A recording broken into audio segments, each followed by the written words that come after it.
사랑합니다, 행복님. 오늘도 찾아주셔서 감사합니다. 아버지, 저희 너무 힘들어요. 더 이상 모실 수 없어요. 요양원에 가주세요.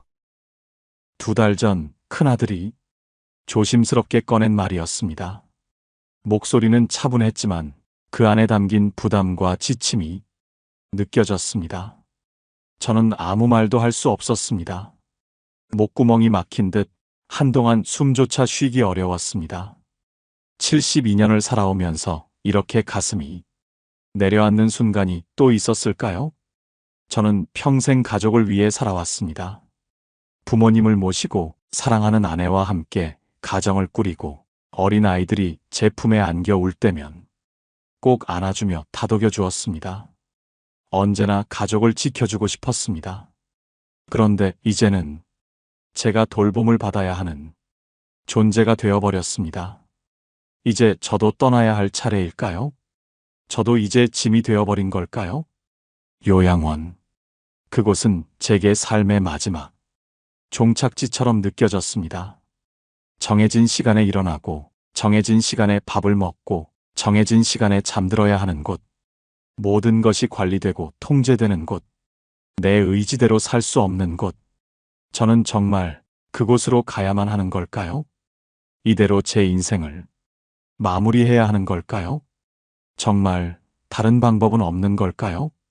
그런데 지금 저는 한 달 60만 원으로 편안한 노후를 보내고 있습니다. 요양원도 간병인도 없이 말이죠. 말도 안 된다고 생각하시나요? 그럼 이 영상을 끝까지 보세요. 여러분이 알고 있던 노후의 공식이 완전히 깨질 겁니다.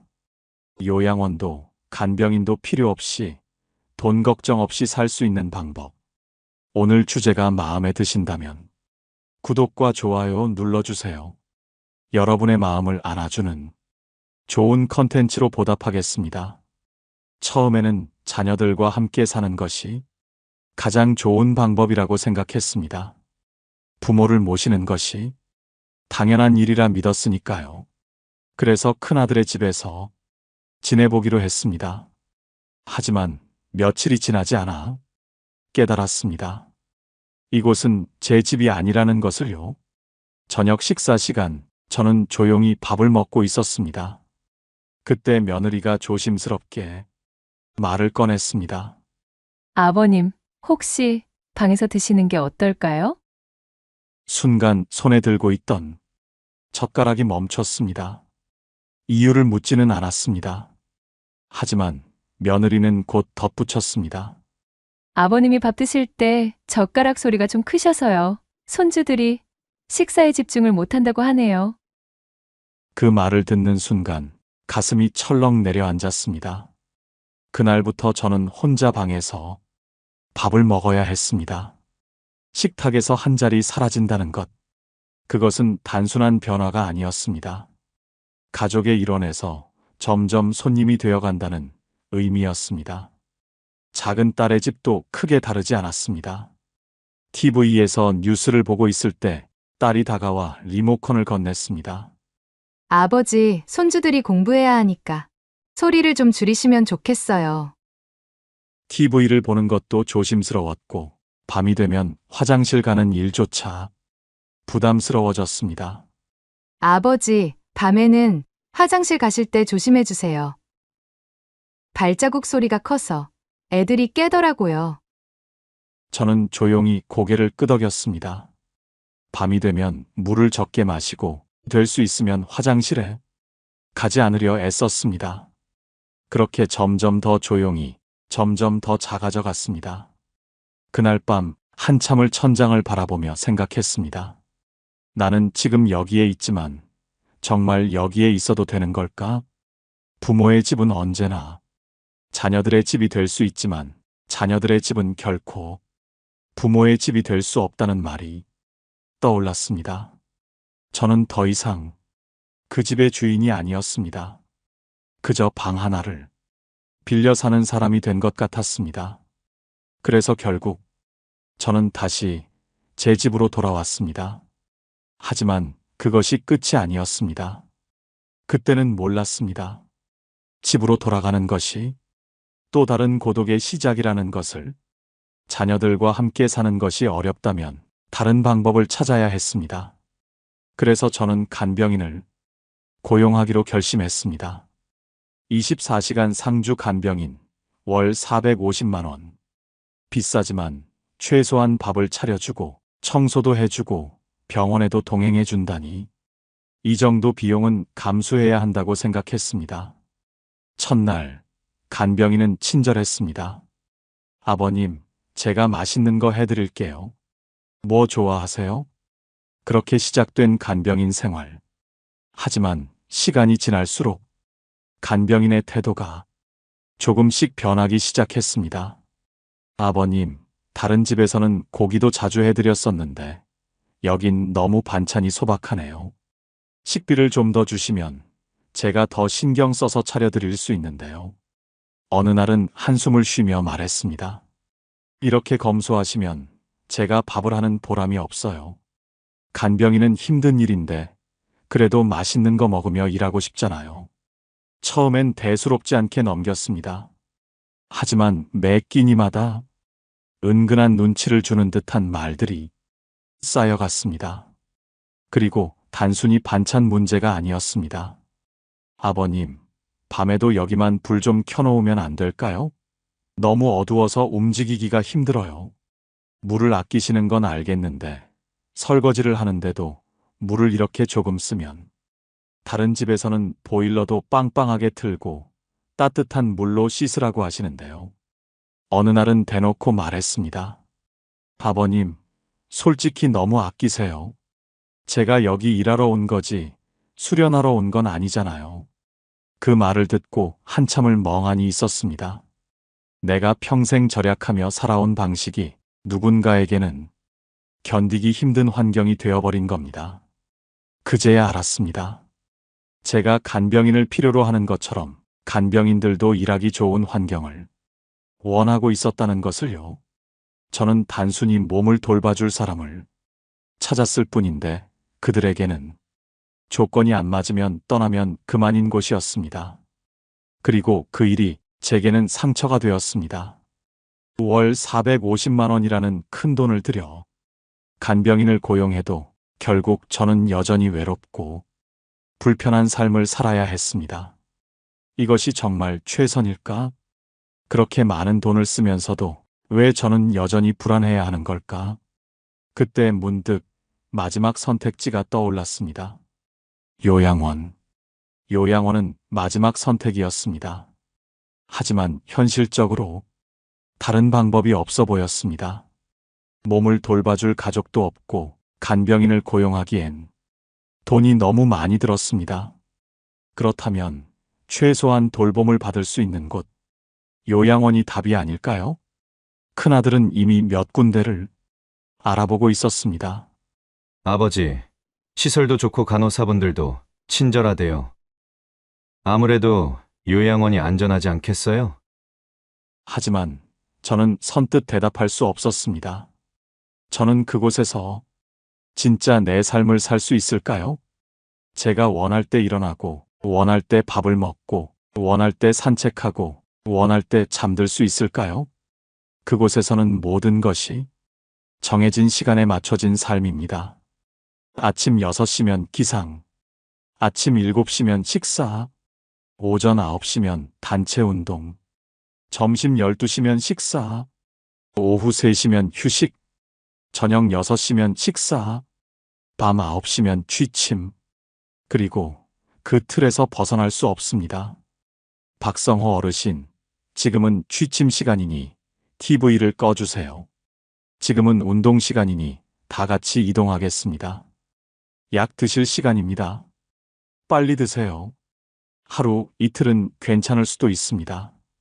하지만 이 생활이 평생 지속된다면 그곳에서는 제 이름보다 땡땡호실 박성호 어르신이라는 말이 더 익숙해질지도 모릅니다.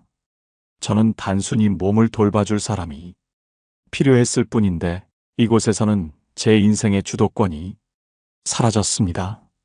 그렇게 첫날이 지나고 둘째 날이 지나고 그런데 문제는 그뿐만이 아니었습니다. 같은 방을 쓰는 할아버지는 밤새 코를 골았습니다. 도저히 잠을 이룰 수 없었습니다. 새벽마다 깨고 피곤한 몸을 이끌고 아침을 맞이해야 했습니다. 옆방 할머니는 새벽마다 소리를 질렀습니다. 무슨 일이 있나 싶어 놀라 깨보면 단순한 악몽이거나 혼잣말이었습니다. 그러나 그것이 밤마다 반복되었습니다. 이곳은 함께 사는 곳이었습니다. 하지만 저는 점점 더 혼자 있는 것보다 더 외롭다는 기분이 들었습니다. 3일 만에 도망치듯 요양원을 나왔습니다. 하지만 이제 어떻게 해야 할까요? 간병인도 안 되고 요양원도 안 된다면 이제 저는 어디로 가야 하는 걸까요? 그때 깨달았습니다. 노인이 되면 선택할 수 있는 길이 이것뿐일까? 정말 다른 방법은 없는 걸까? 그렇게 깊은 고민에 빠져 있던 어느 날, 저는 문득 깨달았습니다. 왜 나는 남들이 정해놓은 길만 따라가고 있었을까? 자녀와 함께 사는 것이 당연하다고 해서 그렇게 했고, 간병인을 쓰는 게 최선이라고 해서 시도해봤고, 노인은 결국 요양원에 가야 한다고 해서 받아들였습니다. 하지만 돌아온 건 외로움과 불편함뿐이었습니다. 그렇다면 정해진 길을 따르지 않고 스스로 새로운 길을 만들 수는 없을까? 그 생각이 제 인생을 바꿔놓을 줄은 그때는 미처 몰랐습니다. 집에 홀로 사는 가장 큰 문제는 안전입니다. 만약 넘어지거나 갑자기 건강이 나빠지면 누가 도와줄 수 있을까요? 자녀들은 바쁘고 주변 이웃과도 왕래가 적다면 정말 위험한 순간이 올 수도 있습니다. 그래서 저는 스마트 케어 시스템을 도입하기로 했습니다. 매일 아침 알람이 울리면 자동으로 안내가 나왔습니다. 오늘 날씨는 흐리고 낮 기온은 25도입니다. 약 드실 시간입니다. 이제는 누군가 챙겨주지 않아도 약을 깜빡하는 일이 줄어들었습니다. 음성 명령으로 불 꺼줘, TV 켜줘 라고 말하면 직접 움직이지 않아도 조명이 켜지고 TV가 켜졌습니다. 조금만 움직여도 쉽게 피로해지는 나이, 이런 작은 변화만으로도 생활이 한결 편해졌습니다. 거실과 화장실에는 낙상 감지 센서를 설치했습니다. 만약 일정 시간 동안 움직임이 없거나 넘어지는 동작이 감지되면 자동으로 자녀와 이웃에게 연락이 가도록 설정했습니다. 이제 혹시 모를 사고에 대비할 수 있는 환경이 마련된 것입니다. TV, 에어컨, 조명, 보일러 같은 가전제품들도 음성으로 조작할 수 있도록 설정했습니다. 전기 절약을 위해 스마트 플러그를 사용해 필요할 때만 전원을 켜고 껐습니다. 덕분에 불필요한 전기 사용도 줄어들었고 무엇보다 편리함이 더해졌습니다.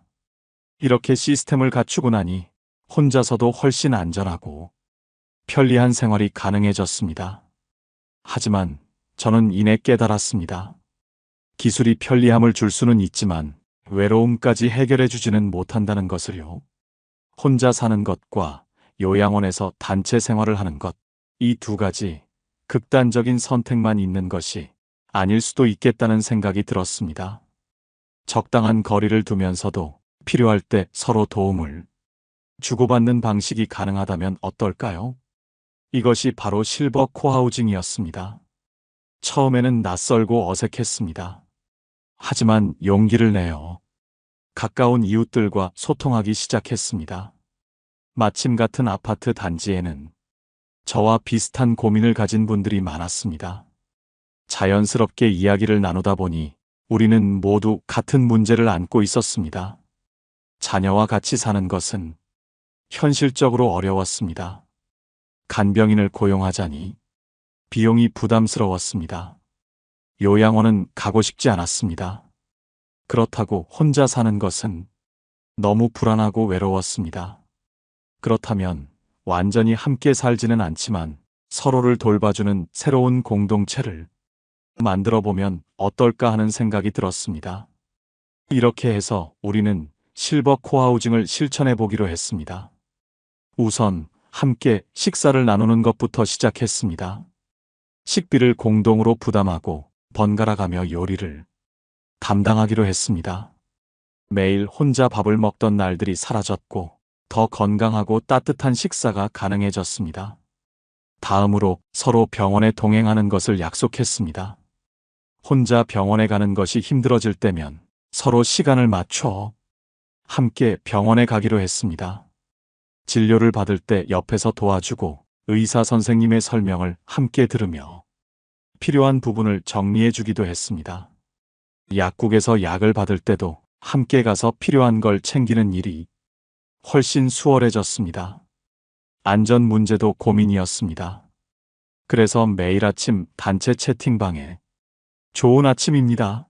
라는 인사를 남기기로 했습니다. 혹시 오전 10시까지 아무런 연락이 없는 분이 있으면 전화로 안부를 묻고 필요하면 직접 찾아가 보기로 했습니다. 그뿐만이 아니었습니다. 각자의 재능을 살려 서로에게 도움을 주는 일도 생겼습니다. 요리를 잘하는 분이 요리 클래스를 열었고 손재주가 좋은 분이 공예 만들기를 가르쳐 주었습니다. 스마트폰이 어려운 분들은 잘 아는 사람이 도와드렸습니다. 이렇게 서로 도와주다 보니 단순한 이웃이 아니라 정말 가족 같은 사람들이 되어갔습니다. 가끔은 함께 산책을 하거나 가까운 곳으로 소풍을 다녀오기도 했습니다. 예전에는 혼자 조용히 지내던 시간이 많았지만 이제는 함께 웃고 대화하는 시간이 늘어났습니다. 외롭지 않은 노후, 부담스럽지 않은 돌봄. 그것이 바로 실버 코하우징의 가장 큰 장점이었습니다. 경제적인 부분은 노년기에 가장 현실적인 고민 중 하나입니다. 단순히 연금이나 자녀의 지원에 의존하는 것이 아니라 소소한 경제 활동을 통해 자립할 수 있다는 것이 얼마나 중요한지 깨닫게 되었습니다. 혼자 살면서 가장 부담스러운 것은 생활비였습니다. 고정적인 지출이 계속 발생하는데 들어오는 돈은 연금뿐이라면 시간이 지날수록 부담이 될 수밖에 없습니다. 하지만 노년에도 충분히 할 수 있는 일들이 있다는 것을 알게 되었습니다. 몸이 예전 같지 않다고 해서 아예 경제 활동을 포기할 필요는 없었습니다. 오히려 작은 수익이라도 직접 벌어들이면서 삶에 활력이 생기고 자존감이 높아지는 효과가 있었습니다. 그렇게 해서 찾은 방법들이 있었습니다. 어린 시절부터 옛날 이야기를 듣는 것을 좋아했듯이 누군가에게 이야기를 들려주는 것도 재미있는 일이 아닐까요? 이웃 아이들에게 직접 옛날 이야기를 들려주고 소정의 강의료를 받는 것도 방법이었습니다. 처음에는 단순히 손주들에게 이야기를 들려주듯이 시작했지만 아이들이 점점 흥미를 가지면서 부모님들도 반기기 시작했습니다. 단순한 이야기 시간이 아니라 전래동화, 역사 이야기, 교훈이 담긴 이야기를 들려주면서 자연스럽게 어린이 대상 이야기 교실이 되었습니다. 어려운 일도 아니었습니다. 그저 편안하게 앉아 경험과 지혜를 나누는 것이었으니까요. 어린 시절부터 들었던 이야기들, 젊을 때 경험했던 일들, 그리고 우리 세대만이 알고 있는 전통적인 가치들을 아이들에게 전하는 것은 보람 있는 일이었습니다. 이렇게 꾸준히 활동을 하면서 작은 수익이 생겼습니다. 물론 큰 돈은 아니었지만 경제적인 부담을 조금이라도 줄일 수 있다는 것이 큰 의미였습니다. 그리고 또 하나, 저는 온라인에서도 경제 활동을 할 수 있는 방법이 있다는 걸 알게 되었습니다. 스마트폰으로 간단한 노후 생활 노하우를 공유하는 영상을 만들어 유튜브에 올리기 시작했습니다. 처음에는 작은 채널이었지만 점점 관심을 받으면서 광고 수익도 생겼습니다. 단순히 돈을 버는 것이 아니라 많은 사람들에게 도움이 될 수 있다는 것이 가장 기쁜 일이었습니다. 그리고 어떤 분은 취미를 살려 손재주를 이용한 소소한 경제 활동도 할 수 있었습니다. 예를 들면 수공예품을 만들어 온라인 마켓에서 판매하는 것이었습니다. 젊을 때 바느질을 잘했던 것이 떠올라 작은 손가방이나 컵받침 같은 소품을 만들었고, 이를 온라인에서 판매하면서 작은 용돈벌이가 되었습니다. 예전에는 이런 것들이 번거로운 일이었지만, 이제는 온라인을 활용하면 손쉽게 판매가 가능하다는 사실도 알게 되었습니다. 그리고 주변의 스마트폰 사용이 어려운 분들을 도와주면서 함께 수공예품을 만들어 온라인 마켓에 판매하는 활동도 시작할 수 있었습니다. 이런 작은 경제 활동을 통해 노후에도 충분히 자립할 수 있다는 자신감이 생겼습니다. 꼭 많은 돈을 벌지 않더라도 스스로 생활할 수 있는 힘을 기르는 것이 중요하다는 것을 깨달았습니다. 그렇게 생활비 일부를 충당하며 경제적 부담을 줄이고 동시에 보람 있는 활동을 통해 활력을 되찾게 되었습니다. 그렇게 생활비 일부를 충당하며 경제적 부담을 줄이고 동시에 보람 있는 활동을 통해 활력을 되찾게 되었습니다. 그렇지만 이것만으로는 충분하지 않았습니다. 아무리 생활비를 줄이고 소소한 수익을 올린다고 해도 노후 생활에서 가장 중요한 것은 고정적인 생활비를 최소한으로 유지하면서도 안정적인 삶을 이어가는 것이었습니다. 한 달에 60만 원으로 생활하는 것이 과연 가능할까요?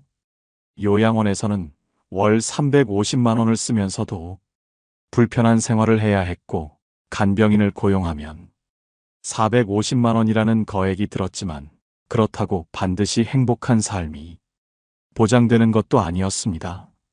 그에 비해 실버 코하우징에서는 60만 원으로도 모든 것이 해결되었습니다. 어떻게 가능했을까요? 우선 가장 큰 부담이었던 식비를 줄였습니다. 혼자 장을 보면 비용이 많이 들지만 공동으로 장을 보면 훨씬 저렴했습니다. 기본적인 쌀, 채소, 반찬 재료 등을 대량으로 구매하여 비용을 절약할 수 있었습니다. 또한 각자 요리를 돌아가면서 하니 식비 부담이 크게 줄어들었습니다. 무엇보다 혼자 먹을 때보다 더 영양 균형이 맞는 건강한 식사를 할 수 있었습니다. 이렇게 해서 한 달 식비는 1인당 평균 25만 원 수준으로 조절할 수 있었습니다. 생활비도 절약할 수 있었습니다. 화장지, 세제, 샴푸 같은 생필품을 공동 구매하고 나누어 쓰면서 기존보다 훨씬 적은 비용으로 필요한 물품을 사용할 수 있었습니다. 수도, 전기, 가스 요금도 효율적으로 사용할 수 있도록 신경 썼습니다. 예를 들면 공동 공간에서는 조명을 함께 사용하고 겨울철 난방도 함께 모여 있을 때만 집중적으로 사용하니 각자 따로 살 때보다 공과금이 훨씬 적게 나왔습니다. 의료비 역시 큰 부담이었지만 함께 해결할 방법을 찾았습니다. 혼자 병원에 가면 여러 번 방문해야 하는 경우가 많았습니다. 하지만 함께 가면 필요한 약을 한 번에 챙길 수도 있고 서로 건강 상태를 체크해주며 작은 질환은 미리 예방할 수 있었습니다. 또한 병원비를 줄이기 위해 건강한 생활 습관을 유지하는 것도 중요했습니다. 매일 아침 경로당에서 스트레칭을 하며 몸을 움직였고, 식사 후에는 함께 산책을 하면서 운동량을 늘려갔습니다. 이렇게 함께 생활하며 생활비를 아끼다 보니 고정 지출이 크게 줄어들어 한 달 60만 원으로도 충분한 생활이 가능해졌습니다. 돈을 아끼면서도 더 건강하고 더 행복한 삶을 살 수 있었습니다. 실버 코하우징은 단순한 이론이 아니라 실제로 전 세계에서 검증된 모델이었습니다. 일본에서는 이미 10년 전부터 그레이 코하우징이라는 방식이 활성화되었습니다. 10명에서 20명의 노인들이 한 건물에서 함께 생활하며 공동 식사, 건강관리, 사회활동 등을 함께 했습니다. 노후에도 독립성을 유지하면서 서로를 돌봐주는 시스템이었습니다. 유럽에서는 세대 통합형 코하우징이 등장했습니다. 젊은 세대와 노인 세대가 함께 생활하며 서로 도와주는 방식이었습니다. 노인들은 경험과 지혜를 나누고 젊은 세대는 생활 지원을 도왔습니다. 이를 통해 노인들은 더욱 활기차고 의미 있는 삶을 살 수 있었습니다. 한국에서도 점점 관심이 증가하고 있습니다. 최근 1인 노인 가구가 급증하면서 실버 코하우징을 도입하려는 움직임이 늘어나고 있습니다. 아직은 생소한 개념이지만 앞으로는 더 많은 사람들이 관심을 가질 것입니다. 노후는 더 이상 혼자 견뎌야 하는 시간이 아닙니다.